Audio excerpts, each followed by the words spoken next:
para sa ating lahat mamaya ang photo opportunity ng lahat.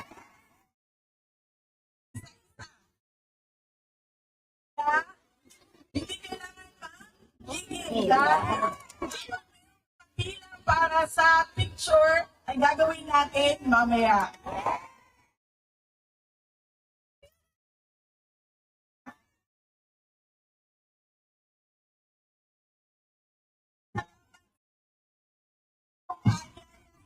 Bumisita dito sa United Kingdom. Po ay yung unang ating pagdarasal at pakikiramay sa lahat ng mga kababayan natin doon sa Pilipinas na dumadaan sa hirap, may sakit, at mga biktima ng iba't ibang kalamidad na dumadaan taon-taon sa ating bayan. Tayo ay nakikiramay sa kanila. At kailangan ipabot natin ang ating moral support, ibang financial support sa lahat ng mga biktima ng sakuna sa ating bayan.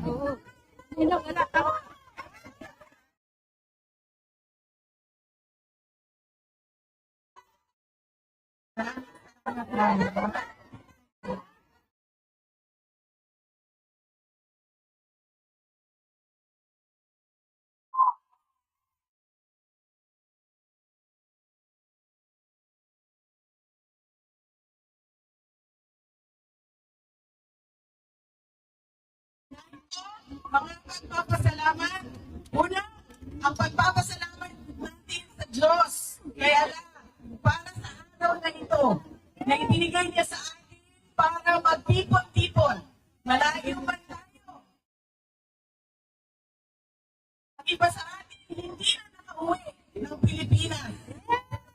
Sa atin ngayon ang araw ito para ang mga Pilipino magsama-sama, ipakita sa ating bayan ngayon.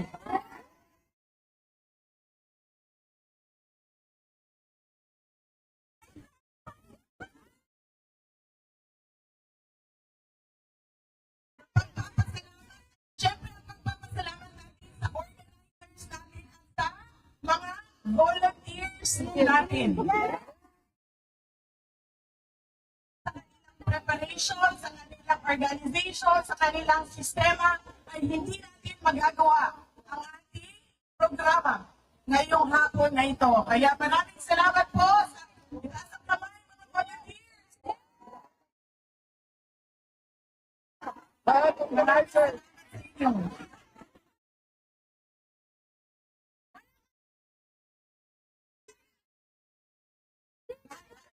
Hindi ba yan?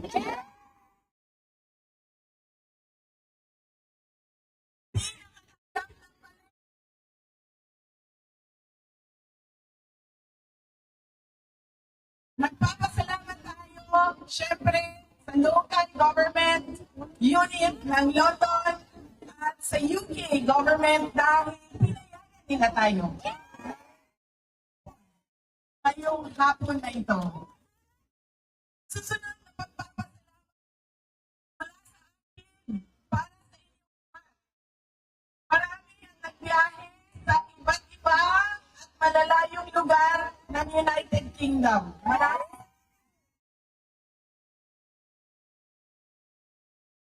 na oras ng pagbabiyahe para na makaabot dito ngayon. Meron na nawala sa trabaho. Observe. Nag-absent. Pumasok.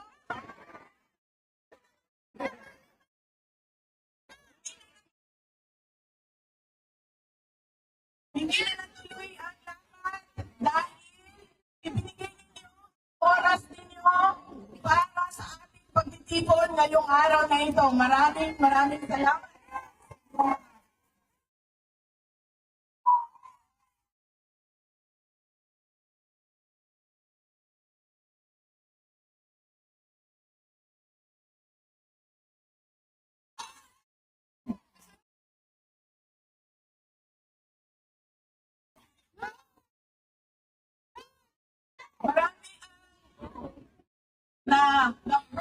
nasasaktan kapag sinabi na bayad sila o bayaran sila o binayaran sila. Ito. Babayaran ko kayo mamaya ng picture.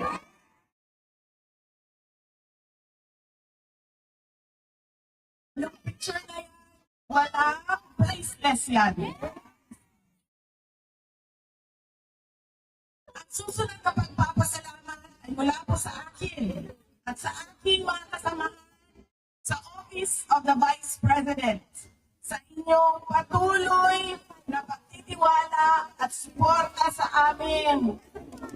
Kahit na hirap yung opisina namin at maraming batikos at paninira sa OVP. Mula sa aming lahat, maraming salamat sa inyo mga kababayan namin.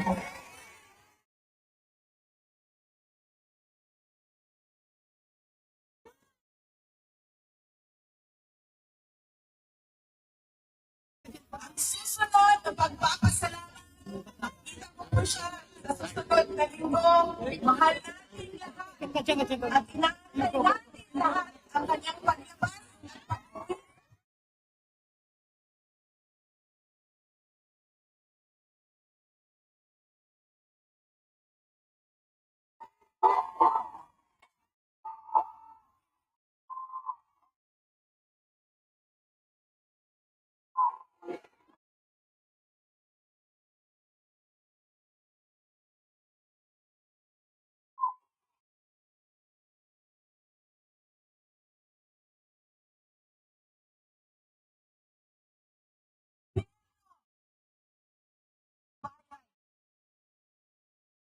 Lagi kapag kami ay nag-uusap, sinasabi niya na ipaabot sa inyong lahat ang kanyang pagpapasalamat, lalong-lalo na sa dasal ninyo na siya ay makabalik sa ating bayan.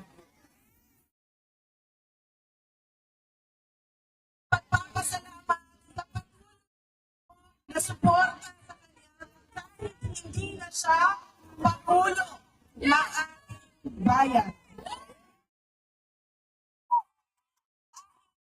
Siya ang parating pangulo ng ating mga puso. Napakadalaki. Yes, ma'am. Hindi natin makakalimutan ang kanyang sakripisyo na ginawa para sa ating bayan. Napakadalaki sa inyong lahat. Sa pagpapasalamat, ingat sa pamilya. Ang pamilya Duterte. Dako kayo pumunta ang butson kaninyong una na mo sa higayon. Ano mo na makaservisyo sa ato ang nasod.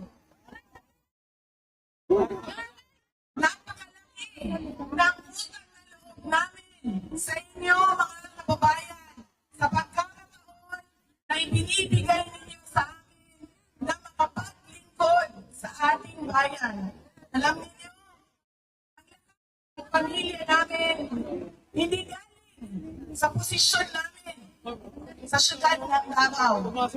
Dahil sobrang dami sa ating mga Pilipino at mayroon iba't ibang posisyon. Barangay Kapitan, Purok Chairman, Konsihal, mga buhaya.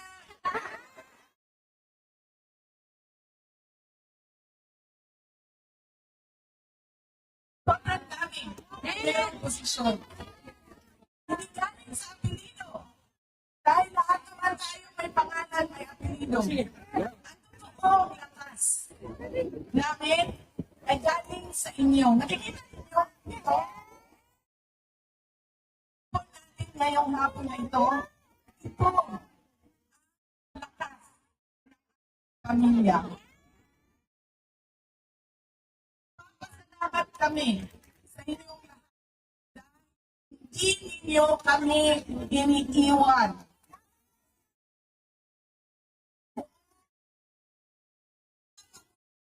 Si President Duterte, siya na yung suporta ninyo. Pangulo siya buong suporta ng taong bayan. Na walang-wala. Yung pamilya namin ay nandyan pa rin kayo. Mga kababayan namin. Maraming salamat.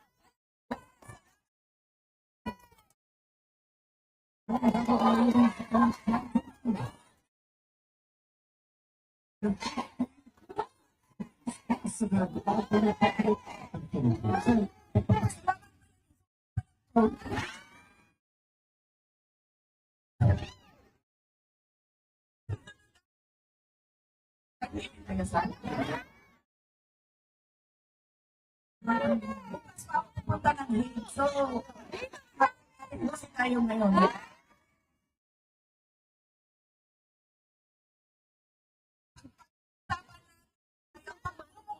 Isang ating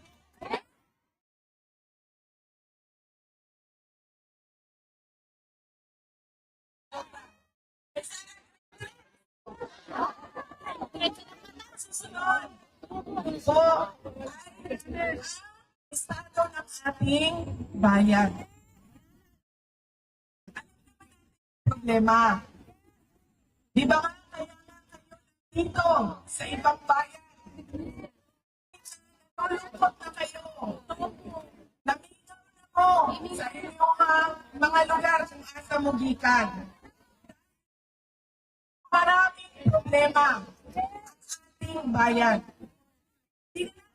Saban mo problema. Saban natin ay kung ano ba yung gusto natin makita, maramdaman sa ating bayan.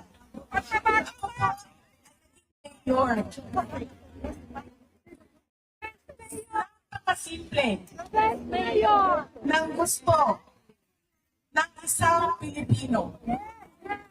Dahil hindi karamihan sa atin, hindi naman pinanganak na mayaman. So, ibig sabihin, ang gusto natin ay yung pinaka-simple na gusto ng isang ordinaryong mamamayan. Makapag-aral na maayos ang mga anak na may dekalidad ang edukasyon. Ngunit, kung nakikita ninyo, karamihan ng ating mga kabataan ay nasa public schools. Pero, ang antas ng kalidad ng ating mga paaralan at edukasyon ay kulang na kulang. Paano natin nalalaman yun? Dahil nakikita natin yung performance ng ating mga kabataan. Kung ikumpara natin sa average na performance ng ibang mga kabataan sa ibang lahi at sa kanilang grade o grado. Ang gusto natin, tayo ay makapagnegosyo.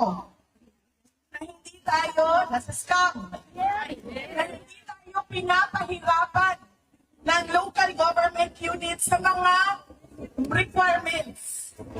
Magnenegosyo ng maliit, napakalaki ng hingi. Napakalaki ng hindi pa kasama doon ang corruption. Sa building permit, papunta sa treasurer sa lahat ng handa. Kung saan kailangan natin ng permit. Wala nang negosyo. Hindi pa nagsisimula. Wala nang negosyo. Ang gusto natin, makapagtrabaho. Pero, wala available o walang opportunity sa trabaho. Ang nangyayari sa atin, graduate ng college, graduate ng education, pero maalis sa ating bansa, nagtatrabaho sa hotel, nagtatrabaho bilang